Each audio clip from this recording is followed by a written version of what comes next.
ஒரு அழகான காட்டில் மீனாட்சி, தேன்மொழி 2 கிளை நண்பர்கள் வாழ்ந்துட்டு இருந்தாங்க. எல்லா நாளும் இந்த 2 நண்பர்களும் சேர்ந்து உணவு தேட செல்வதுண்டு. அப்படி ஒரு நாள் உணவு தேட செல்லும் போது இந்த 2 கிளைகளும் இப்படி பேசிட்டு இருந்தாங்க. பாரு தேன்மொழி, இன்னைக்கு நமக்கு தேவைக்கு அதிகமாகவே நிறைய தானியங்கள் கிடைச்சிருக்கு. ஆமா மீனாட்சி, இன்னைக்கு நமக்கு தேவைக்கு அதிகமாவே நிறைய தானியங்கள் கிடைச்சிருக்கு. ஆனால் எனக்கு இந்த பழங்கள் சாப்பிடவே ரொம்ப ஆசையா இருக்குது. வா மீனாட்சி, நம்ம பழங்கள் ஏதாவது கிடைக்குமா என்று பார்த்து கொண்டு வரலாம்.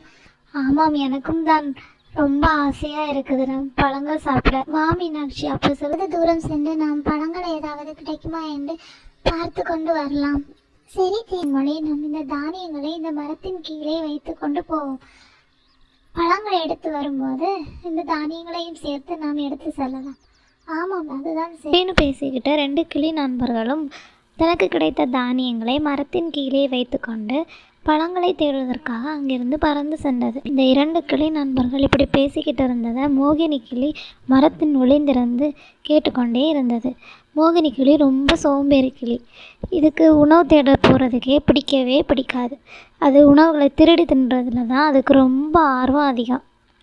ஆஹா, நமக்கு இன்னைக்கு நிறைய தானியங்கள் கிடைச்சிருக்கு, நமக்கு இன்னைக்கு கொண்டாட்டம் தான்.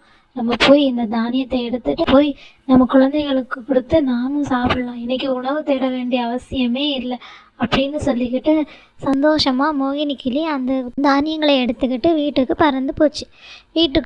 வீட்டுக்கு தானியங்களை எடுத்துட்டு போன மோகினி கிளி, வாமிட்டு நம் தானியங்களை சாப்பிடலாம், நான் நிறைய தானியங்கள் எடுத்துட்டு வந்திருக்கேன். ஏன் மிட்டுவை மட்டும்தான் கூப்பிடுவீங்களா? அப்படியெல்லாம் இல்லை, நீ வா, நம்ம எல்லாரும் சேர்ந்து தானியங்களை சாப்பிடலாம் அப்படின்னு சொல்லிக்கிட்டு 3 பேரும் சேர்ந்து மோகினி கிளி எடுத்துட்டு வந்து தானியங்களை சாப்பிட்டாங்க. சாப்பிட்டுட்டு இருக்கும்போதே மிட்டுக்கிளி சொல்லிச்சு, அப்பா, எனக்கு தானியங்கள் பிடிக்கவே இல்லை, நீங்க எனக்கு பழங்கள் எடுத்துட்டு வருவீங்களா? சரி மிட்டு, நீ கொஞ்ச நேரம் பொறுமையா இரு, நான் பழங்களை தேடி எடுத்துட்டு வரேன். அதே நேரத்தில் பழங்களை தேடி போன மீனாட்சி கிளியும் தேன்மொழி கிளியும் இப்படி பேசிக்கிட்டு இருந்தாங்க.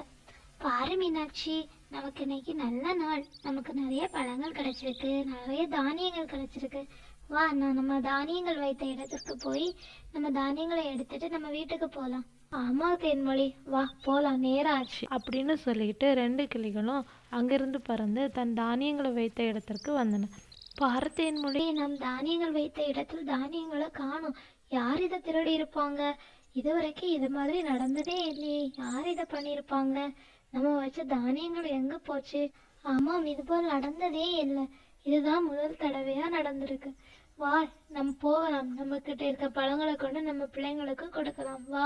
அப்படி பேசிக்கிட்ட 2 கிளிகளும் அங்கிருந்து பறந்து அதே நேரத்துல பழங்களை தேடிட்டு போன மோகினி கிளி ப்ளூசி குருவியின் வீட்டின் ஜன்னல் வழியே பார்த்தது. ப்ளூசி குருவி நல்லா தூங்கிக்கிட்டே இருந்த கூடைகள் இருந்தன. ப்ளூசி குருவியின் வீட்டில் இருந்த 2 பழக்கூடைகளை பார்த்ததும் மோகினி கிளிக்கு ரொம்ப சந்தோஷம். ஆகா, நமக்கு இன்னைக்கு நல்ல நாள் தான், நமக்கு தானியங்கள் கிடைச்சிருக்கு, இப்போ என்ன பழக்கூடைகள் கிடைச்சிருக்கு அப்படின்னு மனசுக்குள்ள எண்ணிக்கொண்ட மோகினி கிளி அங்கிருந்த ஜன்னல் வழியா பறந்து ப்ளூசி குருவியின் வீட்டில் இருந்த 2 பழக்கூடைகள்ல ஒரு பழக்கூடையை எடுத்துட்டு அங்கிருந்து ஜன்னல் வழியா பறந்து போச்சு.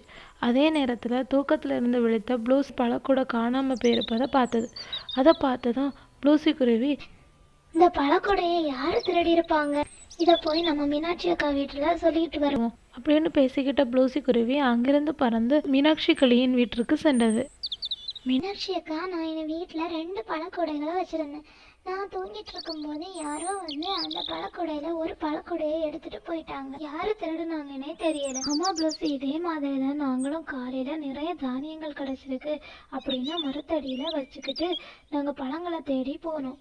வந்து பார்க்கும்போது தானியங்களை காணோம். இந்த காட்டுல யாரு திருடிட்டு போறாங்கன்னே தெரியல. வா ப்ளூசி. ஆமாம் ப்ளூசி, இதை போய் நம்ம கழுகு ராஜாட்ட சொல்லிட்டு வரோம் அப்படின்னு பேசிக்கிட்ட 2 கிளிகளும் தேன்மொழி கிளியை கூட்டிக்கிட்டு கழுகு ராஜாவை பார்க்கறதுக்காக வந்தோம். வணக்கம் அரசரே. என்ன கிளி கூட்டங்களே, எல்லாரும் சேர்ந்து வந்திருக்கீங்க? ஆமா அரசரே, நம்ம காட்டுல ஏதோ புது திருடங்க வந்திருக்காங்க.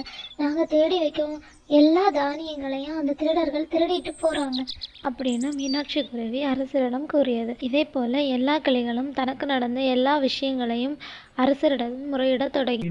சரி, இனி யாரும் பயப்பட வேண்டாம். நான் படை தளபதியை அனுப்பி அந்த திருடன் யார் என்று சீக்கிரம் கண்டுபிடிக்கிறேன். நீங்கள் இப்போது வீட்டிற்கு அமைதியாக புறப்படுங்கள். அப்பதியை அழைத்து காடு முழுவதும் சுற்றி வாருங்கள். யார் அந்த திருடன் என்று சீக்கிரம் கண்டுபிடித்து என்னிடத்தில் அழைத்து வாருங்கள்.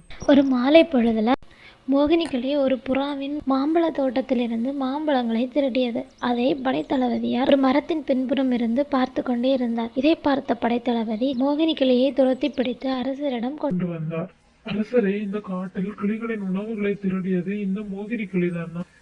இந்த மோகினி கிளி புறாவின் தோட்டத்தில் திருடும் போது நான் இதை கையும் களவும் கொண்டு வந்தேன். மோகினி கிளி, நீதான் கிளிகளின் உணவுகளை எல்லாம் திருடி சாப்பிட்டதா? இல்ல அரசரே, நான் திருடி சாப்பிடவில்லை. படைத்தளபதியாரே, இந்த மோகினி கிளியை பாலைவனத்தில் உள்ள கூண்டில் அடைத்து போடுங்கள். 2 நாட்களுக்கு இதற்கு யாரும் உணவு தண்ணி எதுவும் கொடுக்க வேண்டாம். அப்பொழுதுதான் இதற்கு புத்தி வரும். யாருடைய உணவுப் பொருட்களையும் திருடக்கூடாது என்று. இல்லை அரசரே, நான் இனி திருடவே மாட்டேன். என்னை விட்டு விடுங்கள், என்னை விட்டு விடுங்கள் அப்படின்னு அரசரிடம் கெஞ்சி கேட்டது. இருந்த போதிலும் படைத்தளபதியார் மோகினி கிளியை பாலைவனத்தில் உள்ள கூண்டில் அடைத்து வைத்தார். படைத்தளபதியாரே, என்னை விட்டு விடுங்கள். நான் இனி திருடவே மாட்டேன் அப்படின்னு கூட்டுக்குள்ள இருந்த மோகினி கிளி கத்தி கொண்டே இருந்தது. இந்த கதையை இவ்வளவு நேரம் பொறுமையா பார்த்தது நன்றி. இந்த கதை உங்களுக்கு பிடிச்சிருந்ததுன்னா சப்ஸ்கிரைப் பண்ணுங்க, லைக் பண்ணுங்க, ஷேர் பண்ணுங்க. நன்றி.